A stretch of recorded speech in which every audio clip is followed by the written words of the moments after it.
তো আমরা হচ্ছে যেটা পড়লাম যে অ্যাড্রেনাল হাইপারপ্লাসিয়াতে আমরা কর্টিকোস্টেরয়েড ইউজ করি। সেটা একটা কারণ হচ্ছে আমাদের অ্যাড্রেনাল হাইপারপ্লাসিয়া কেন হয়।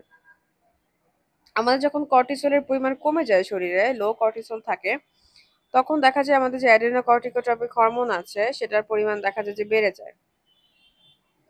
তো অ্যাড্রেনোকর্টিকোট্রপিক হরমোনের পরিমাণ যদি বেড়ে যায় তাহলে তখন দেখা যায় অ্যাড্রেনাল হাইপারপ্লাসিয়া ডেভেলপ করে এবং তখনই হচ্ছে অ্যাড্রেনাল হাইপারপ্লাসিয়া হয়। এখন আমরা যদি কর্টিসলের পরিমাণটা বাড়ায় দিতে পারি কোনোভাবে, তখন দেখা যায় যে তখন হচ্ছে এই যে অ্যাড্রেনাল হাইপারপ্লাসিয়াটা রিকভারি হতে পারে। তো সেই ক্ষেত্রে আমি কর্টিকোস্টেরয়েড দিব যেটা কিনা কর্টিসল হিসেবে কাজ করবে এবং আমার অ্যাড্রেনাল হাইপারপ্লাসিয়াটাকে ইমপ্রুভমেন্টে সাহায্য করবে। তো এটা আসলে ব্যাপারটা এরকম যে কর্টিসলের পরিমাণ যদি কমে যায় তখন এই যে অ্যাডেনোকর্টিকোট্রপিক হরমোনের পরিমাণ বেশি রিলিজ হবে, তাই না? কারণ হরমোনটা কম আছে, সেটা বাড়ানোর জন্য অ্যাডেনোকর্টিকোট্রপিক হরমোনটা বেশি রিলিজ হবে। তো আমরা ক্রিপ্টোমেনোরিয়াতে আসি। ক্রিপ্টোমেনোরিয়া হচ্ছে একটা condition where there is periodic shedding of endometrium bleeding but the menstrual blood fails to come out from the genital tract। আমাদের পিরিয়ডাল শেডিং ঠিকই হচ্ছে, এন্ডোমেট্রিয়াম শেডিং ঠিকই হচ্ছে, কিন্তু একটা অবস্ট্রাকশনের কারণে আমাদের জেনিটাল ট্র্যাক্ট দিয়ে ব্লাডটা বের হতে পারতেছে না, মেনস্ট্রুয়াল ব্লাডটা বের হতে পারছে না। তো সেটার কি কি কারণ হতে পারে? আমাদের কনজেনিটাল কিছু কারণ আছে, যেমন imperfect hymen, transverse vaginal septum আর অ্যাট্রেসিয়া অফ দ্য ভ্যাজাইনা, যে কারণগুলো আমরা পড়েছিলাম একটা সময়।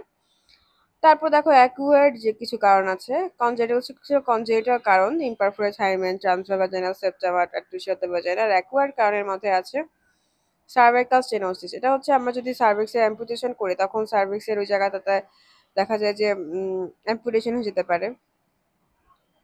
অ্যাম্পুটেশন করার পরে দেখা যায় যে সার্ভিক্সে ওই জায়গাতে অ্যাডহেশন হয়ে স্টেনোসিস ডেভেলপ করছে। বা কটরাইজেশন যদি করি ডিপ, আর কনিসাইজেশন অফ দ্য সার্ভিক্স করি, এটা হচ্ছে সার্ভিসটাকে কোণের মতো করে কাটা, হ্যাঁ। পোস্ট এমআর মানে দেখা যায় যে মিনস্ট্রুয়াল রেগুলেশনের পরে বা অবস্ট্রাক্টেড লেবারের পরে এরকম সার্ভাইকাল স্টেনোসিস ডেভেলপ করতে পারে। প্লাস দেখো vulvovaginitis of infancy leading to labial adhesion. তো এই যে এখানে ভালভ এবং ভ্যাজাইনাতে যদি ইনফ্লামেশন হয় সেখান থেকে অ্যাডহেশন ডেভেলপ করতে পারে। আর ভ্যাজাইনাল যদি স্টেনোসিস হয় সেটাও হতে পারে। তো সার্ভাইকাল স্টেনোসিস হতে পারে, ভ্যাজাইনাল স্টেনোসিস হতে পারে। এবং এটা কেন হবে? যে আমাদের ইনফ্লামেশন ডেভেলপ করতে পারে ভালভ এবং ভ্যাজাইনাতে।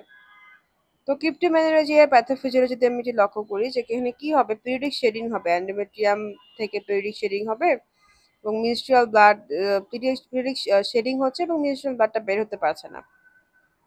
তো ব্লাডটা হচ্ছে এখানে জমে যাবে, জমে হচ্ছে আস্তে আস্তে ধীরে ধীরে বাড়তে থাকবে এবং দেখা যাবে যে এখান থেকে হেমাটোকল্পস, হেমাটো মানে ব্লাড, আর কল্পস হচ্ছে ভ্যাজাইনা, তাহলে পুরো ভ্যাজাইনাতে ব্লাড জমে যাবে। তারপর হেমাটোমেট্রা, তো পুরো ইউটেরাস জুড়ে ব্লাড জমে যাবে এবং হেমাটোসালফিংস, পুরো ফেলোপিয়ান টিউব জুড়ে ব্লাডটা জমে গেল, হ্যাঁ।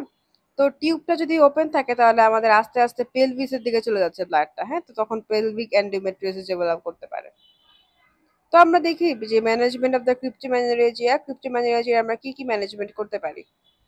তো এটা তো যেহেতু একটা কনজেনিটাল ডিজিজ, আর এটা মোটামুটি অল্প বয়সে ডেভেলপ করে, মানে দেখা যায় যে এই যে পিউবার্টির অনসেটের এইজ গুলাতে এটা ডেভেলপ হতে পারে। অ্যামোনিরিয়া ডেভেলপ করবে পেশেন্টের, আর লোয়ার ব্যাক পেইন থাকবে কারণ অনেক ব্লাড জমে গেছে। তো এই যে দেখা যায় হেমাটোকল্পস হলে মানে ভ্যাজাইনার প্রতি ব্লাড থাকলে, তো সেটা তো দেখা যায় ইউরেথ্রাকে প্রেস করতেছে পেছন দিকে, তখন রিটেনশন অফ দ্য ইউরিন হচ্ছে। আবার অ্যাবডোমিনাল এক্সামিনেশন আমরা দেখবো যে uniform globular mass in the hypogastrium, যে দেখা যাচ্ছে ব্লাডের কালেকশন হয়ে ওই জায়গাতে দেখে মনে হচ্ছে যে গ্লোবিউলার একটা মাস ফর্মেশন হয়ে আছে, তাহলে সেটাকে আমরা বলবো যে globular mass in the hypogastrium. Pelvic এক্সামিনেশনে আমরা কি দেখবো যে ইউটেরাসটা সিমেট্রিক্যালি এনলার্জ হয়ে গেছে, মানে যেহেতু অনেক পরিমাণ ব্লাড জমা হয়ে গেছে হেমাটোমেট্রা, তাহলে দেখা যায় যে ইউটেরাসটা ইভিনলি হচ্ছে দেখা যায় যে এনলার্জ হয়ে গেছে। আমার ট্রিটমেন্টের জন্য এই জায়গাতে হাইমেনের যদি ইমপারফেক্ট হাইমেন হয়, হাইমেনের ক্রুশিয়াল ইনসিশন দিতে পারি এবং তখন ব্লাডের ড্রেনেজ হবে। তারপর সার্ভিক্স ডায়াটেশন অফ দ্য সার্ভিস থাকলে সার্ভিসে ডায়াটেশন করব। আর যদি দেখা যায় যে ভ্যাজাইনাল অ্যাট্রেসিয়া থাকে তখন রিকনস্ট্রাকটিভ সার্জারি করতে হবে ভ্যাজাইনার প্যাটেন্সি মেনটেন করার জন্য। তারপর আমরা চলে যাই আশারম্যান সিনড্রোম অথবা ইউটেরাইন সাইনাইকি। এখানে কি হয়, পোস্ট অ্যাবর্টাল অ্যান্ড যে পিউরাল কিউটেজ করা হয়, তারপরে ইউট্রিনটা ইউটেরাইন অ্যাডহেশন ডেভেলপ করে। দেখা যায় যে এই জায়গাগুলোতে আমাদের যদি আমরা কিউটেজ করি, হ্যাঁ কিউটেজ করলে দেখা যায় যে ইউটেরাসের জায়গাগুলোতে তো আহ, পরে ফাইব্রোসিস স্কারিং হয়ে জায়গাতে অ্যাডহেশন হয়ে এন্ডোমেট্রিয়ামে দেখা যায় যে এরকম সাইনাইকি ডেভেলপ করে। তো এইগুলোর ফিচারের মধ্যে আমরা কি দেখবো, যেহেতু হচ্ছে এখানে সাইনাইকি ডেভেলপ করেছে, অ্যাডহেশন হয়েছে, তারা দেখা যাচ্ছে ব্লাড ফ্লো কমে গেছে, তো হাইপোমেনোরিয়া ডেভেলপ করতে পারে, অলিগোমেনিয়া ডেভেলপ করতে পারে এবং অ্যামেনোরিয়া ডেভেলপ করতে পারে। কিন্তু ব্লাড ফ্লো কমে গেছে, ইউটেরাসই ব্লকেড হয়ে যাচ্ছে, তাহলে আস্তে আস্তে এভাবে ব্লিডিং কমে যেতে পারে। তো আমরা হচ্ছে প্রোজেস্টেরন চ্যালেঞ্জ টেস্ট করতে পারি, মানে আমরা যদি প্রোজেস্টেরন দিয়ে দেখি যে কোনো ব্লিডিং হয় নাই, তাহলে আমরা বুঝবো যে এন্ডোমেট্রিয়ামটা নন ফাংশনাল। আর যদি এন্ডোমেট্রিয়ামটা ফাংশনাল থাকে, তখন আমি যদি প্রোজেস্টেরন দেই, তখন অবশ্যই উইথড্রয়াল ব্লিডিং হবে। ঠিক আছে।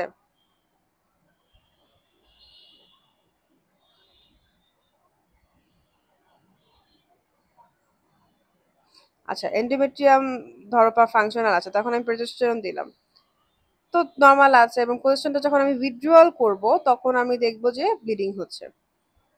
ঠিক আছে, তাহলে প্রোজেস্টেরনের উপর যে প্রোজেস্টেরন যে এন্ডোমেট্রিয়ামের উপর ইফেক্ট করতেছে, সেটা মানে এন্ডোমেট্রিয়ামটা কি ফাংশনাল আছে নাকি সেটা বোঝার জন্য আমরা ইউজ করতে পারি। যে এন্ডোমেট্রিয়াম যদি ফাংশনাল থাকে, অবশ্যই প্রোজেস্টেরন এটার উপর ইফেক্ট করতে পারবে। যেমন প্রোজেস্টেরন দিলে ব্লিডিং হবে না, এবং প্রোজেস্টেরন যদি আমি উইথড্র করি তখন ব্লিডিং শুরু হয়ে যাবে।